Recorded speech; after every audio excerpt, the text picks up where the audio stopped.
محمد وعلى آل سيدنا ونبينا ومولانا محمد وبارك وسلم وصل عليه الصلاة والسلام عليك يا سيدي يا رسول الله وعلى آلك وصحابك يا سيدي يا حبيب الله۔ جس وقت ہمارے میلاد شریف کا جلسہ ہوا تھا اس وقت اس بچے کے 6 سپارے تھے، تو ابھی میرے خیال میں 2 مہینے بھی نہیں گزرے تو اس نے 4 سپارے اور حفظ کر لیے، 10 ہو گئے ہیں ماشاءاللہ۔ اللہ تعالیٰ ان بچوں کو نیک کرے۔ الصلاۃ والسلام علیک یا سیدی یا رسول اللہ وعلی آلک واصحابک یا سیدی یا حبیب اللہ۔ الصلاۃ والسلام علیک یا سیدی یا رسول اللہ وعلی آلک واصحابک یا سیدی یا رحمت للعالمین۔ حضرات محترم، ہماری ہفتہ وار مجلس ذکر و دعا میں جو ٹاپک ہم نے شروع کیا ہوا ہے اس کے مختلف پہلو ہیں، اور اس کا جو مین ٹاپک ہے، مین عنوان ہے، وہ ہے روحانی بیماریاں اور ان کا علاج۔ روحانی کمزوریاں، روحانی بیماریاں اور ان کا علاج، یہ بڑا ہی سلیکٹڈ قسم کا ٹاپک ہے۔ اس کے اندر ہمارے اعمال کی ساری قسمیں آئیں گی، اور ہر وہ چیز جس سے ہماری نیکی کے ضائع ہونے کا خدشہ ہو، یا ہر وہ چیز جس سے ہم اپنی نیکی کی حفاظت کر سکیں، یا ہر وہ عمل جس سے جو ہے وہ ہم اپنی دنیا اور آخرت کو بہتر کر سکیں،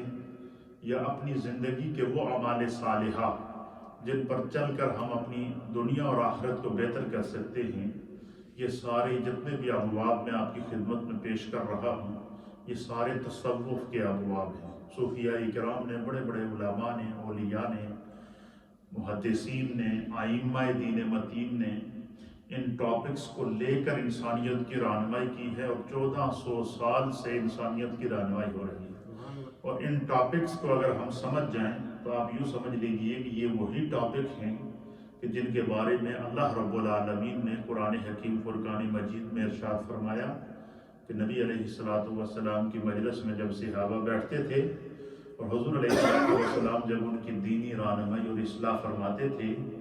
تو کیا فرماتے تھے؟ جیسے ہی مجلس مصطفیٰ لگتی تو اللہ فرماتا ہے وَيُعَلِّمُهُمُ الْكِتَابَ وَالْحِكْمَةَ، میرے مصطفیٰ ان کو قرآن اور حکمت کی تعلیم دیتے تھے، اور جیسے جیسے وہ دین کو سیکھتے، قریب ہوتے، بات کو اپنے ذہن کے اندر، دماغ کے اندر، دل کے اندر، فکر کے اندر، خیال کے اندر ڈالتے تھے، تو اللہ فرماتا ہے پھر میرے مصطفیٰ ان پر خوش ہوتے۔ کیا کرتے؟ خوش ہونے کے بعد پھر سرکار دو عالم صلی اللہ تعالیٰ علیہ وآلہ وسلم ان پر نگاہ کرم ڈالتے تھے۔ اسی لیے کہتے ہیں کہ یا رسول اللہ انظر حالنا، یا حبیب اللہ اسمع قالنا، اننا فی بحر ہم مغرق خذ یدی سہل لنا اشقالنا۔ اس کا معنی یہ ہے یا رسول اللہ انظر حالنا، اے اللہ کے حبیب ہمارے حال پر نظر کرم فرمائیے، اے اللہ کے حبیب ہمارے حال پر نظر کرم فرما دیے۔ میں غموں کے سمندر میں ڈوبا ہوا ہوں، معصیت میں پھنسا ہوا ہوں، دین سے دوری اختیار کر چکا ہوں، اور آپ کی مدد کی اور آپ کی نگاہ کرم کی ضرورت ہے۔ تو جب میرے مصطفیٰ کریم صحابہ کرام پر نگاہ کرم ڈالتے تو اللہ فرماتا ہے کہ پھر کیا ہوتا؟ جو کچھ انہوں نے سیکھا ہوتا تھا نا، وہ ان کے ذہن میں، ان کے دل میں نقش ہو جاتا تھا۔ کیوں اور کیسے ہوتا تھا؟ اللہ فرماتا وَيُزَكِّيهِمْ، میرے مصطفیٰ ان کو نیک عمل پر، نیکی پر عمل کرنے کی برکت سے ان کے باطن کو پاک کر دیتے تھے۔ تو یہ جو روحانی کمزوریاں ہیں، ان میں سے بعض کمزوریاں وہ ہیں جن کا تعلق انسان کی زبان سے ہے، بعض کمزوریاں وہ ہیں جن کا تعلق انسان کے اخلاق سے ہے، بعض روحانی کمزوریاں وہ ہیں جن کا تعلق انسان کے کردار سے ہے، بعض روحانی کمزوریاں وہ ہیں جن کا تعلق انسان کی سوسائٹی سے ہے، محفل سے ہے، مجلس سے ہے، کہ وہ کن لوگوں میں بیٹھتا ہے، کیسی اس کی دوستی ہے، کیسی اس کی جو ہے وہ مجلس ہے جن میں وہ بیٹھتا ہے۔ اور بعض روحانی کمزوریاں وہ ہیں کہ جو عبادات میں، فرائض میں، واجبات میں جو خدا نے احکام ہم پر فرض کیے ہیں ان میں سستی کی بنا پر ہوتا ہے، اور بعض وہ ہوتی ہیں کہ جن کی بنا پر انسان جو ہے وہ ایسے گناہ کر بیٹھتا ہے کہ اس کے اثرات اس کی نیکیوں پر غالب آ جاتے ہیں اور اس کے دل کی سیاہی کا وہ سبب بن جاتے ہیں، تو پھر وہ سرکشی کے اوپر اتر آتا ہے اور پھر وہ نیکی اور بدی کے اندر اس کے اندر تمیز ختم ہو جاتی ہے۔ تو ان تمام چیزوں کو اگر ہم سیکھ جائیں گے تو میں سمجھتا ہوں کہ ہمارا دین بھی بہتر ہو جائے گا، دنیا بھی بہتر ہو جائے گی، اعمال کی بھی اصلاح ہو جائے گی اور افکار کی بھی اصلاح ہو جائے گی۔ تو گزشتہ درس میں ہم نے آپ کی خدمت کے اندر پیش کیا تھا کہ اللہ کے پیارے حبیب لبیب نبی رحمت صلی اللہ علیہ وآلہ وسلم نے ہمارے اعمال کی اصلاح کی 10 وجوہات ہمیں بتائی تھی کہ اگر ان 10 چیزوں پر بندہ عمل کر لے تو وہ کیا ہو سکتا ہے، اس کی نیکیوں کی حفاظت ہو سکتی ہے، اس کی روحانی کمزوریاں دور ہو سکتی ہیں، اس کے دل کا تزکیہ ہو سکتا ہے، وہ تزکیہ نفس کی شعراء کے اوپر گامزن ہو سکتا ہے، اور اس کی نیکی کی اور اس کی عبادات کی حفاظت ہو جاتی ہے۔ اور ان میں سے وہ میں نے گزشتہ جمعۃ المبارک کو وہ بیان کر دی تھی۔ اب روحانی ایک کمزوری کی نشاندہی حضرت سرکار غوث اعظم رضی اللہ تعالیٰ عنہ نے اس پر کلام فرمایا ہے، حضرت داتا علی حجویری رحمۃ اللہ علیہ نے اس پر کلام فرمایا ہے۔ پھر اسی طریقے سے ایک روحانی کمزوری اس کے اوپر جو ہے وہ حضرت خواجہ معین الدین چشتی اجمیری نے بھی کلام فرمایا ہے، حضرت جنید بغدادی رحمۃ اللہ علیہ نے اس پر کلام فرمایا ہے، حضرت حسن بصری رضی اللہ عنہ وہ اولیاء کاملین ہیں جن کی نگاہ سے انقلاب پیدا ہوا ہے۔ مثلا اسی دور کے اندر دیکھ لیں کہ سنٹرل ایشیا کے اندر رہنے والے جو لوگ ہیں وہ درگاہ عالیہ حضرت اجمیر شریف سے تو واقف ہے نا۔ حضرت خواجہ معین الدین چشتی اجمیری جس وقت ہندوستان میں آئے تو اکیلے تھے، اور جس وقت ان کا وہاں پر وصال ہوا تو 90 لاکھ ہندو ان کے وہ افکار اور تعلیمات پر عمل کر کے مسلمان ہو چکے تھے۔ اسی طریقے سے سرکار غوث اعظم رضی اللہ تعالیٰ عنہ، پھر آپ نے دیکھا ہوگا کہ یہ کئی دفعہ میں نے آپ کو اس طرح اشارہ بھی دیا کہ یہ جتنی بھی سنٹرل ایشیا کی ریاستیں ہیں، پرشین سٹیٹس جتنی بھی ہیں، یعنی غیر عرب جتنی بھی سٹیٹس ہیں جن کا تعلق بالخصوص خلیج سے یا سنٹرل ایشیا کے اندر ہے، اس کے اندر آپ دیکھیں کہ بڑے بڑے اکابر اولیاء، ائمہ، محدثین، حتیٰ کہ امام اعظم ابو حنیفہ ان کا تعلق بھی پرشین سٹیٹ سے ہے، امام بخاری رحمۃ اللہ علیہ ان کا تعلق بھی پرشین سٹیٹ سے ہے۔ اسی طریقے سے سرکار غوث اعظم محبوب سبحانی حضرت غوث سمدانی رضی اللہ تعالیٰ عنہ ان کا تعلق بھی پرشین سٹیٹ سے ہے، حضرت خواجہ معین الدین چشتی اجمیری کا تعلق بھی انہی سٹیٹ سے ہے، حضرت داتا علی حجویری کا تعلق بھی اسی سٹیٹ سے ہے، امام اہل سنت امام احمد رضا محدث بریلی کا تعلق بھی انہی سٹیٹ سے ہے۔ ان ریاستوں کے اندر یہ زمین کے اس خطے کے اندر اللہ تعالیٰ نے ایسا زرخیز بنایا ہے کہ اس ایریے کے رہنے والے لوگ ہیں وہ شکل و شباہت سے بھی مسلمان، اور جو ہے وہ ان کی جو حیت ہے وہ بھی مسلمانوں کی جو ہے وہ دور سے دیکھنے والا اگر کوئی غیر مسلم ان کو دیکھتا ہے تو اس کو اندازہ ہو جاتا ہے کہ یہ بندہ کیا ہے، مسلمان ہے۔ کیوں کہ وہ سنت اور سیرت کے پابند ہیں، اولیاء کاملین نے ان کی زندگیوں کی اصلاح کی ہے۔ تو آپ فرماتے ہیں کہ انسان کے اعمال کو ضائع کرنے والی چیزوں میں، انسان کی نیکیوں کو ضائع کرنے والی چیزوں میں، انسان کی روحانی کمزوریوں کے اندر اضافہ کرنے والی چیزوں میں سب سے بڑی ایک بیماری ہے جس کو غیبت کہتے ہیں، اور ایک بیماری ہے جس کو چغل خوری کہتے ہیں۔ فرمایا ان دونوں کا تعلق بھی زبان کے ساتھ ہے۔ کس کے ساتھ ہے؟ زبان کے ساتھ ہے۔ اور فرمایا کہ زبان کی جب بندہ حفاظت کرے، زبان پہ کنٹرول کرے، تو اس زبان، اور اسی لیے قرآن کریم فرقان مجید کے اندر اللہ تعالیٰ نے، میں نے گزشتہ جمعۃ المبارک کو آپ کی خدمت میں بیان کیا تھا کہ اللہ فرماتا ہے، نبی علیہ السلام نے فرمایا کہ میرے رب کا فرماتا ہے کہ وَإِذَا قُلْتُمْ فَعْدِلُوا، حضور نے فرمایا کہ جب بھی تم گفتگو کرو تو اپنی گفتگو میں عدل کرو، اپنے آپ کے ساتھ عدل کرو۔ اپنے آپ کے ساتھ عدل کرنے کا کیا مقصد ہے کہ ہمارے منہ سے جو بات نکلے وہ سچی ہو، ہمارے منہ سے جو بات نکلے اس کے اندر غیبت نہ ہو، ہمارے منہ سے جو بات نکلے اس کے اندر چغلی نہ ہو، ہمارے منہ سے جو بات نکلے اس کے اندر حسد نہ ہو، ہمارے منہ سے جو بات نکلے اس کے اندر کینہ نہ ہو۔ فرمایا کہ یہ جو چیزیں ہیں جب بندہ مومن اس کے اوپر کنٹرول کر لیتا ہے تو خدا اس کے دل کی حفاظت کرتا ہے،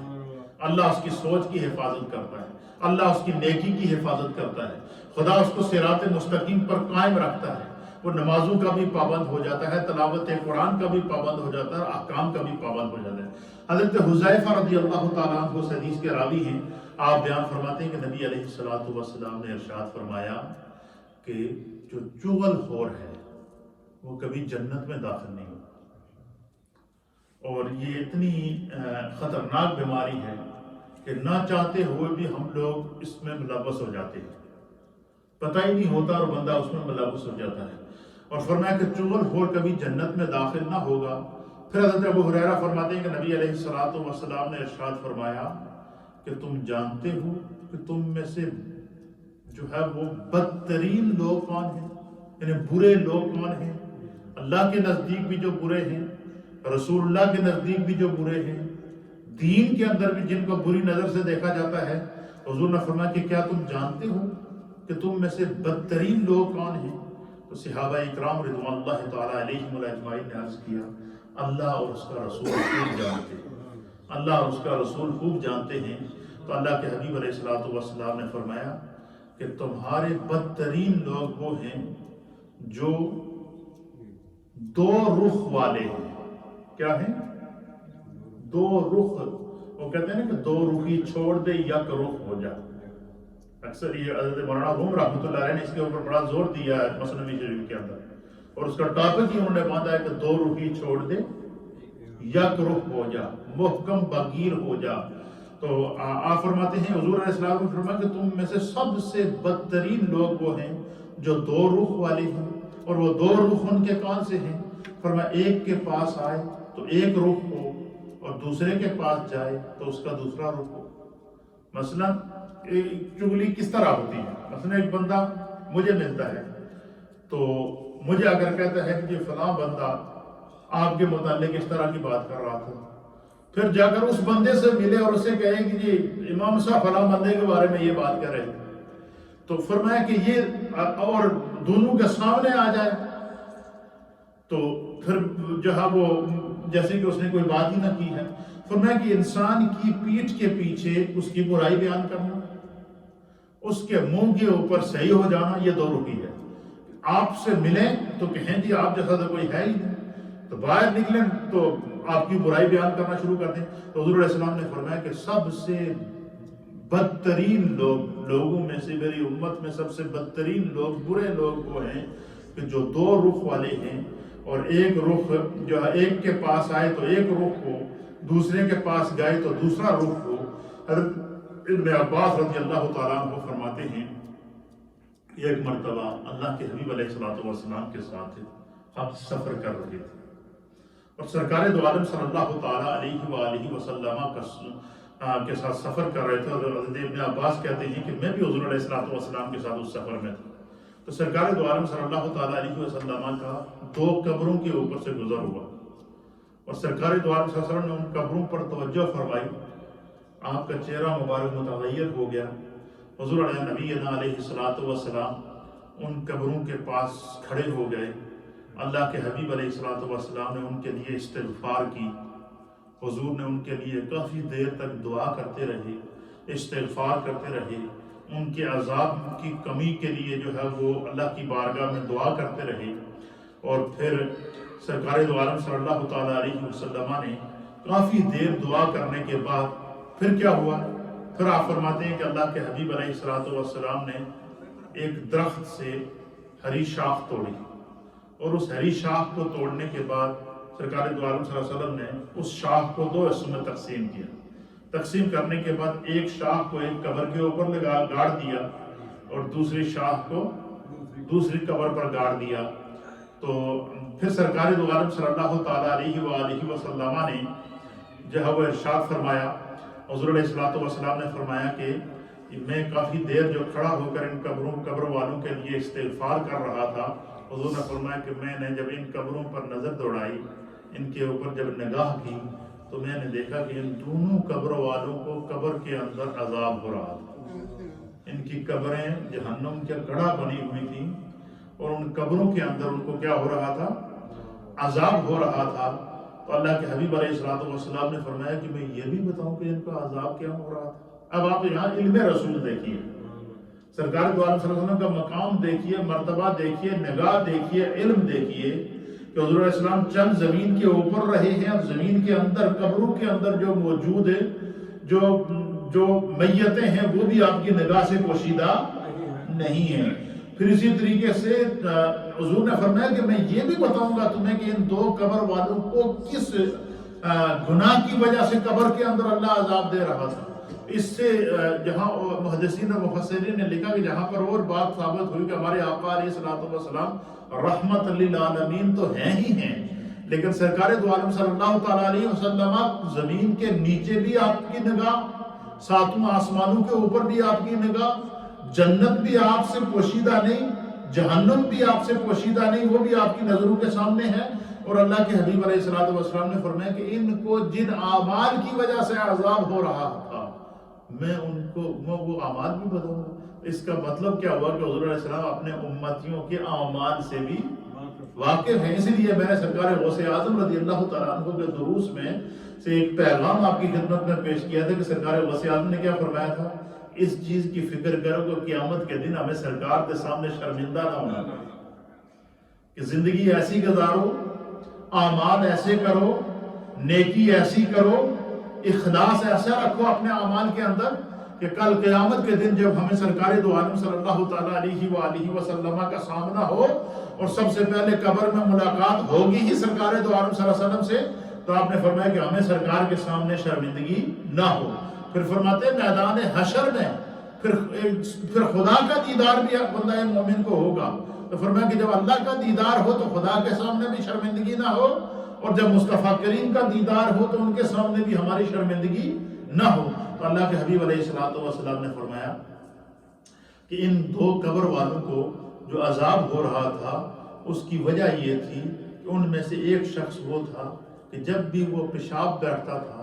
تو اپنے آپ کو، اپنے کپڑوں کو، اپنے جسم کو پیشاب کے قطروں سے جو ہے وہ نہیں بچاتا تھا۔ اسی لیے اللہ کے حبیب علیہ الصلوۃ والسلام، دیکھیں جی اسلام اتنا رحمت والا دین ہے کہ اسلام نے ہمیں بتایا ہے کہ یہ اسلام کی آپ ایجوکیشن دیکھیے کہ اسلام ہمیں بتاتا ہے کہ جب ہم آپ بیت الخلاء میں جائیں تو بیت الخلاء میں جانے کی بھی دعا بتائی ہے، جب پیشاب کے لیے جائیں تو اللہ کے حبیب علیہ السلام نے اس کے بھی آداب بتائے ہیں۔ حضور نے فرمایا کہ جب بھی پیشاب کے لیے بیٹھو، سرکار نے فرمایا کہ کبھی قبلہ رخ ہو کر نہ بیٹھنا، مخالف سمت میں بیٹھنا ہے، جو ہے وہ شمال اور جنوب کی طرف رخ کر کے بیٹھنا ہے، قبلے کی طرف رخ کر کے نہ بیٹھنا، ایک بات۔ پھر سرکار دو عالم صلی اللہ تعالیٰ علیہ وآلہ وسلم نے فرمایا کہ کھڑے ہو کر کبھی پیشاب نہ کرنا، اور اکثر لوگوں کی یہ عادت ہوتی ہے کہ وہ جو ہے وہ کھڑے ہو کر پیشاب کر لیتے ہیں۔ تو حضور نے فرمایا کھڑے ہو کر پیشاب نہ کرنا، کیوں؟ اس سے تمہارے پیشاب کے، تمہارے کپڑے اور تمہارے جسم کے اوپر پیشاب کے قطرے پڑنے کا امکان ہے۔ حضور علیہ السلام نے فرمایا کہ ان دو قبر والوں میں سے جو دو قبر والوں کو قبر میں عذاب ہو رہا تھا، اس میں سے ایک کا عذاب اس وجہ سے ہو رہا تھا کہ وہ اپنے آپ کو اور اپنے کپڑوں کو پیشاب کے قطروں سے نہیں بچاتا تھا، اس وجہ سے اس کو عذاب ہو رہا تھا، حالانکہ تھا مومن اور اس کے اعمال کے اندر نیکیاں بھی موجود تھیں اور سرکار کا امتی بھی تھا، اور حضور علیہ السلام اعمال سے بھی واقف تھے۔ رحمت للعالمین آقا نے جب دیکھا کہ میرے امتی قبر کے اندر مشکل میں ہیں تو سرکار ان کی دستگیری کے لیے ان کی قبر پر پہنچ گئے۔ جب حیات تھے، ظاہری حیات میں، تو اپنے غلاموں کی قبروں کے اوپر کھڑے ہو کر ان کی قبروں کے اندر ان کی مدد کرتے تھے، اور جب ظاہری طور پر اللہ کے قانون پر لبیک کہتے ہوئے حضور دنیا سے پردہ فرما گئے، تو اس وقت بھی اپنے غلاموں کی قیامت تک آنے والے اہل ایمان کی دستگیری کس طرح فرما رہے ہیں کہ جب قبر میں سب چھوڑ کر چلے جائیں گے تو پہلی ملاقات مصطفیٰ سے، اور جس نے میرے آقا کو پہچان لیا اور جس آقا نے جس کو پہچان لیا کہ میرا ہی امتی ہے، مجھ سے محبت کرنے والا ہے، میرے دین پر اس نے اپنی زندگی کو گزاری ہے، طریقہ محمدی اور شریعت محمدی کے مطابق اس نے اپنے آخری سانس اللہ کی بارگاہ میں قربان کیا ہے، تو علماء اور محدثین نے لکھا ہے کہ سرکار کا دیدار جب سے مل جائے، حضور پہچان لیں، اس کے بعد پھر فرشتے اسے کہہ دیتے ہیں نم کا نعمت العروس وہ دلہن دی طرح سے سو جا تو تے مصطفیٰ دا غلام ہے تانوں تے سرکار نے پہچان لیا. تو اس لیے فرمایا کہ حضور نے فرمایا کہ وہ جو ہے وہ پیشاب کے قطروں سے نہیں بچتا تھا. اور دوسرا جس کے قبر کے اندر عذاب ہو رہا تھا حضور نے فرمایا کہ وہ چغل خور تھا, وہ دو روحی کرتا تھا. وہ لوگوں کی بات ایک کی برائی دوسرے کے آگے, دوسرے کی برائی تیسرے کے آگے. اس لیے سرکار غوث اعظم رضی اللہ تعالیٰ عنہ نے فرمایا تھا کہ اپنے اعمال دی فکر کرے گا تو دنیا دی فکر ہی نہیں رہے گی. اور فرماتے ہیں خرابی کہاں سے ہوتی ہے کہ انسان اپنے آپ کو بھول جاتا ہے, اپنے عمل کو بھول جاتا ہے, اپنے گناہ کو بھول جاتا ہے, دوسرے کے پیچھے لگا رہتا ہے. فلانا یہ کر گیا, فلانا یہ کر گیا, فلانا یہ کر گیا, فلانا یہ کر گیا, اور خود پتہ ہی نہیں نہ نماز ٹائم پہ پڑھ رہا ہے, نہ قرآن ٹائم پہ پڑھ رہا ہے, نہ دین کے احکام پر عمل کر رہا ہے, اور جناب اور احکام دین کے اندر سستی کر رہا ہے. تو حضور علیہ الصلوۃ والسلام نے فرمایا کہ یہ میرے دو غلام تھے, نیک تھے, ایمان کی حالت میں دنیا سے گئے ہیں, لیکن عذاب قبر ہو رہا تھا. اور اس کی وجہ کیا تھی کہ ایک پیشاب سے اپنے قطروں کو, پیشاب کے قطروں سے اپنے کپڑوں کو اور اپنے بدن کو نہیں بچاتا تھا, اور دوسرا چغل خوری کرتا تھا. اللہ کے حبیب علیہ الصلوۃ والسلام نے فرمایا کہ میں نے اپنے رب سے ان کے لیے استغفار کی, اللہ نے ان کے حق میں میری استغفار کو قبول کیا. پھر سرکار نے فرمایا کہ یہ جو میں نے دو درخت کی, ہرے درخت کی ٹہنیاں, اسی سے ثابت ہے کہ جو قبروں کے اوپر پھول لگاؤ, اس کے ارد گرد جو ہے وہ سبزہ لگاؤ, اور ایسے درخت, ایسے پودے لگاؤ کہ وہ ہرے بھرے رہیں. اور اتنے بڑے درخت بھی قبروں پہ نہیں لگانی چاہیے کہ ان کی جڑیں قبروں کے اندر چلی جائیں تو پتہ چلے جناب درخت بڑا ہو گیا تو کاٹو تو پھر بھی قبر کے اوپر گرے گا تو قبریں توڑے گا. تو ایسے پودے, ایسے پھول جن کی جو سبز رہیں, ہریالی رہے اور خوشبو دیتے رہیں اور زیادہ ان کی جڑیں پھیلنے والی نہ ہو, اس طرح قبر کے اوپر وہ لگانا, یہ سنت مصطفیٰ کریم صلی اللہ علیہ وسلم ہے, اور اس کے لیے یہ حدیث ہے. تو حضور نے فرمایا کہ میں نے یہ شاخیں اس لیے لگائی ہیں کہ جب تک یہ شاخیں ہری رہیں گی تو یہ اللہ کی تسبیح کرتی رہیں گی. اور فرمایا جہاں اللہ کا ذکر ہو, خدا کی تسبیح ہو, وہاں پر عذاب نہیں ہوتا. اس حدیث کی شرح کے اندر ہمارے محدثین نے لکھا ہے کہ قیامت تک وہ شاخاں جڑے مصطفیٰ نے اپنے ہاتھاں نال لائیاں وہ سکھ سکدیاں ہی نہیں. تو قیامت تک جو ہے وہ, اس لیے فرمایا کہ حضور نبی علیہ الصلوۃ والسلام نے فرمایا کہ چغل جو ہے وہ چغل خور جنت میں داخل نہیں ہوگا الا یہ کہ وہ اپنے گناہ سے مرنے سے پہلے کیا کر لے, توبہ کر لے. اور یہ حدیث بھی ہمارے لیے حجت اور دلیل ہے. تیسری حدیث ہے, اس کو حضرت حذیفہ رضی اللہ تعالیٰ عنہ بیان فرماتے ہیں, اور یہ بھی جو ہے وہ روحانی کمزوریوں کو دور کرنے کا اور روحانی کمزوریوں کی نشاندہی ہے, اور نیکی کی حفاظت کی وجہ سے اللہ کے حبیب علیہ الصلوۃ والسلام نے فرمایا کہ چغل خور جنت میں داخل نہیں ہوگا, اور جب جنت میں داخل نہ ہو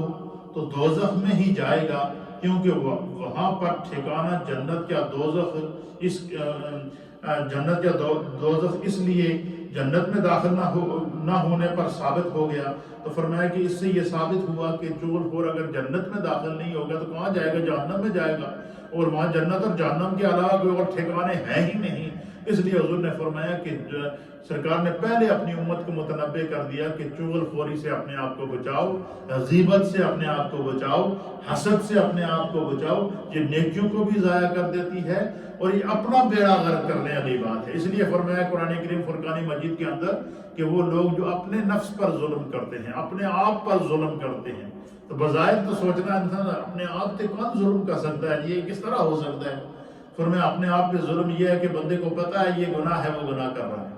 بندے کو پتہ ہے چغل خوری سے منع کیا, قرآن نے منع کیا, رسول نے منع کیا, حدیث میں منع کیا گیا, صوفیاء نے منع کیا, محدثین نے منع کیا, ائمہ نے منع کیا, اور اس کے باوجود بندہ اس عمل کو کر گزرتا ہے. اللہ تعالیٰ اس کمزوری سے ہم سب کو کیا کرے, محفوظ رکھے. حضرت حسن رضی اللہ تعالیٰ عنہ, امام حسن مجتبی رضی اللہ تعالیٰ عنہ کو بیان کرتے ہیں کہ حضور نبی علیہ الصلوۃ والسلام نے ارشاد فرمایا کہ لوگوں میں بدترین انسان وہ ہے جو ہے وہ چغل خوری کرتا ہے, جو غیبت کرتا ہے, جو حسد رکھتا ہے. جو فرمایا کہ حسد اور غیبت اور چغل خوری یہ نیکیوں کو اس طرح کھا جاتی ہے جس طرح خشک لکڑی کو آگ کھاتی ہے. اور جلا کے راکھ کر دیتی ہے۔ تو فرمایا کہ جو بندہ چغلی کرتا ہے، یا جو بندہ حسد کرتا ہے، یا جو بندہ بغض رکھتا ہے، یا جو بندہ غیبت کرتا ہے، چغلی اور غیبت، چغلی بھی اس طرح، چغلی کیا ہے کہ ایک کی بات دوسرے کے آگے، دوسرے کی بات تیسرے کے آگے، پورا دن اسی ہیر پھیر میں بندہ لگے رہے۔ اور غیبت یہ ہے کہ بندہ سامنے موجود نہ ہو تو اس کے پیچھے اس کی برائی کرنا شروع کر دے، جو سامنے آ جائے تو اس کے سامنے کہ تو پڑے تو چنگا تو کوئی ہے ہی نہیں۔ فرمایا کہ یہ وہ چیزیں ہیں جو روحانی کمزوری کا سبب بنتی ہیں، ان سے اعمال بھی ضائع ہو جاتے ہیں، ان سے افکار بھی ضائع ہو جاتے ہیں، ان سے عبادتیں بھی ضائع ہو جاتی ہیں۔ ان چیزوں سے اللہ کے حبیب علیہ الصلوۃ والسلام نے فرمایا کہ اپنے آپ کو بچا کے رکھو۔ حضرت قتادہ رضی اللہ تعالیٰ عنہ بیان فرماتے ہیں کہ یہ بات عام مشہور تھی کہ بدترین انسان وہ ہے جو ایک دوسرے پر تانا زانی کرتے ہیں، لعنت کرتے ہیں، چغل خوری کرتے ہیں۔ اور یہ بھی مشہور تھا کہ عذاب قبر کے 3 حصے ہیں، ایک حصہ غیبت کی وجہ سے ہے، ایک پیشاب سے نہ بچنے کی وجہ سے ہے، اور ایک چغل خوری کی وجہ سے ہے۔ اور میں عذاب قبر کے 3 حصے ہیں۔ اگر نارمل بھی کسی شخص کو کہ بندہ یہ یاد رکھے کہ ہم میں سے ہر ایک نے قبر میں جانا ہے، اور حضور علیہ الصلوۃ والسلام نے بتا دیا کہ عذاب عام طور پر جو بندوں کو عذاب قبر ہوگا اور جس سے بچنا ناممکن ہے، اور اس سے بچنے کی ایک ہی صورت ہے کہ بندہ اپنی زندگی میں حتی الامکان یہ کوشش کرے کہ اس سے بچے، اور وہ 3 حصے کون سے ہیں؟ حضور نے فرمایا غیبت کرنے والے کو عذاب قبر ہوگا، پیشاب سے اپنے قطروں کو، پیشاب سے اپنے کپڑوں کو اور اپنے بدن کو نہ بچانے والے کو عذاب قبر ہوگا،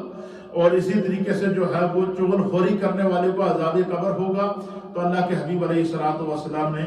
اس چیز کی نشاندہی فرما دی ہے۔ پھر اسی طریقے سے اللہ کے حبیب علیہ الصلوۃ والسلام نے ایک اور واقعہ حضرت فقیہ ابو لیث رحمۃ اللہ تعالیٰ علیہ نے بیان فرمایا۔ آپ فرماتے ہیں کہ سابقہ انبیاء کے دور میں ایک اللہ کے نبی تھے، اور ان کو جو ہے وہ اللہ رب العالمین نے خواب کے ذریعے کچھ اشارہ دیا، اور کچھ باتیں جو ہے وہ ان کو بتائی گئی، اور غیبی آواز کے ذریعے ان کو بتایا گیا۔ ان سے پہلی بات یہ بتائی گئی کہ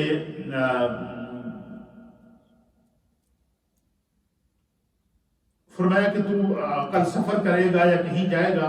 تو فرمایا کہ جو چیز تجھے ملے اسے اختیار کرنا۔ اگلے روز صبح ہوئی تو سب سے پہلے جو چیز انہیں ملی وہ بہت بڑا پہاڑ تھا۔ کیا تھا؟ بہت بڑا پہاڑ تھا ان کے سامنے، اور وہ حیران رہ گئے بھائی کہ اللہ کا حکم ہے، رات اللہ کے نبی تھے کہ جو چیز تجھے سب سے پہلے صبح نظر آئے اس کو اختیار کر لینا، اور وہ تم اس کو اٹھا کے جو ہے وہ استعمال کرنا، کھا لینا۔ کہتے ہیں کہ میں جیسے ہی باہر نکلا تو میں نے دیکھا میرے سامنے ایک بہت بڑا پہاڑ ہے۔ تو کہتے ہیں اللہ کے نبی تھے تو ان کو ایسے اس میں ضرور کوئی خدا کی حکمت ہے، آپ اس پہاڑ کے پاس چلے گئے، پہاڑ کو ہاتھ میں لیا، جیسے ہی کہتے ہیں پہاڑ پر ہاتھ رکھا تو پہاڑ جو ہے وہ چھوٹا ہونا شروع ہو گیا، چھوٹا ہوتے ہوتے ہوتے ہوتے ہوتے ہوتے ہوتے ایک لقمہ بن گیا۔ کیا بن گیا؟ لقمہ بن گیا، اور وہ لقمہ بھی شہد کا۔ پہلے جب دیکھا تو پہاڑ تھا، طوفان تھا، اور وہ لقمہ بھی کیا ہو گیا؟ شہد بن گیا۔ اور انہوں نے اس کو منہ میں، اگر اللہ نے حکم دیا کہ بھائی جو بھی ملے اس کو کھا لینا، استعمال کرنا، انہوں نے اس کو کیا لیا؟ کھا لیا۔ لیکن حکمت کے اوپر سوچ رہے تھے کہ اس میں کیا خدا کی حکمت ہے۔ پھر فرماتے ہیں کہ فرمایا کہ جو تجھے دوسری چیز ملے اس کو چھپا لینا۔ کیا ملے؟ دوسری چیز جو تمہیں ملے اس کو چھپا لینا۔ اور فرمایا کہ جو تیسری چیز ملے اس کا کہا مان لینا۔ تو اور چوتھی چیز کو جو ہو تو اس فرما چوتھ کو مایوس نہ کرنا۔ اور پانچویں چیز سے فرمایا کہ فرار یا حرام جو ہے وہ فرار اختیار کرنا۔ اور کہتے ہیں کہ میں جب اگلی صبح اٹھا تو پہلے دیکھا تو پہاڑ تھا۔ پھر کہتے ہیں کہ میں پھر آگے بڑھا تو میں نے دیکھا کہ وہ جو ہے وہ کچھ اور عجیب و غریب صورتیں مجھے نظر آئی۔ تو کہتے ہیں کہ یہ سارے معاملات سے جب گزرا، جب شام ہوئی تو پھر میں نے اللہ کی بارگاہ میں اللہ کے نبیوں نے عرض کیا کہ بارے اللہ اس میں تیری کیا حکمت ہے؟ تو فرماتے ہیں کہ شام ہوئی تو اللہ کی طرف سے وحی آئی اور رب کریم نے فرمایا کہ جو رات کو جو تیرے خواب میں چیز دکھایا تھا کہ پہلی چیز جو کھائی ہے، فرمایا وہ غصہ تھا، غضب تھا، اور فرمایا اس لیے قرآن کریم فرقان مجید میں اعلان فرمایا بَالْقَاظِمِينَ الْغَيْظَ وَالْعَافِينَ عَنِ النَّاسِ، کہ جب غصہ آئے تو کوشش کریں کہ غصے کو کیا کریں، کنٹرول کریں۔ غصے سے جو ہے وہ شیطان انسان پہ کنٹرول کر لیتا ہے، اس لیے فرمایا کہ جب غصہ آئے تو بندہ کھڑا ہو تو بیٹھ جائے، اور اگر بہت زیادہ غصہ ہو بیٹھا ہوا ہو تو لیٹ جائے، پھر ایک روایت کے مطابق وہ ٹھنڈا پانی پی لے۔ تو فرمایا کہ وہ جو تمہارے سامنے ایک پہاڑ تھا، طوفان تھا، اور جس کو دیکھ کے تو حیران ہوا تھا، تو وہ غصہ تھا، لیکن تم نے کیا کیا، اس غصے کو پی لیا، صبر کر لیا، وہ تمہارے لیے شہد بن گیا، اور وہ کیا اس صبر کا کیا تمہیں نتیجہ ملا، ان اللہ مع الصابرین، اللہ کی معیت تمہیں نصیب ہو گئی۔ اور دوسری چیز کیا تھی، فرمایا کہ وہ غضب کا پہاڑ تھا، پہاڑ کی مانت تھا، جو صبر کی وجہ سے تم غصہ پی جانے کی وجہ سے شاید سے بھی زیادہ میٹھا ہو گیا۔ اور دوسری چیز جو نیک عمل تھا کہ جو ملے تو اسے جتنا چھپاؤ گے اتنا نمایاں رہے گا۔ آپ فرماتے ہیں کہ وہ فرمایا کہ وہ تمہاری نیکی ہے۔ نیکی کرنے کے بعد انسان کیا کرے، کوشش کرے کہ اس کو بھول جائے یا چھپا کے رکھے، اس کو بیان نہ کرے۔ فرمایا کہ نیکی کو جتنا تم چھپاؤ گے خدا اس کو ظاہر کرے گا۔ انسان کے عمل کو کبھی اللہ ضائع نہیں ہونے دیتا۔ اور تیسری چیز فرمایا کہ جو وہ یہ تھی کہ تم اس کو چھپا کے رکھو اور اس کا خیال رکھو، اس کو اختیار کر لو اور اس کو ضائع نہ ہونے دینا۔ فرمایا وہ امانت تھی تمہارے پاس۔ اب امانت ہمارے پاس کیا ہے؟ ہر بندہ مومن کے پاس امانت اس کا ایمان ہے، ہر بندہ مومن کے پاس امانت اس کی نمازیں ہیں، ہر بندہ مومن کے پاس اللہ کی امانت دین پر عمل کرنا ہے، ہر بندہ مومن کے مطابق دنیاوی احکام میں ایک دوسرے کے ساتھ لین دین ہے۔ فرمایا جو بندہ اپنی امانت کی حفاظت کرتا ہے، اس میں خیانت نہیں کرتا، تو فرمایا کہ اور چوتھی جو ہے وہ حاجت مند جب تمہیں سوال کرے تو اس سوال کو ضرور پورا کرنا، اور پانچویں یہ ہے کہ کسی کی غیبت نہ کرنا، کیونکہ غیبت کرنے سے اعمال کو ضائع ہو جاتے ہیں۔ تو یہ وہ چیزیں ہیں جو اعمال کی جو ہے وہ روحانی کمزوریوں کا سبب بنتی ہیں، جن کی بنا پر انسان کیا ہو جاتا ہے، کمزور پڑ جاتا ہے۔ اللہ رب العالمین ہمیں ان چیزوں سے اپنی زندگی کی اصلاح کی توفیق عطا فرمائے۔ مختصر سا ذکر اور پھر انشاءاللہ دعا کی طرف پڑھیں۔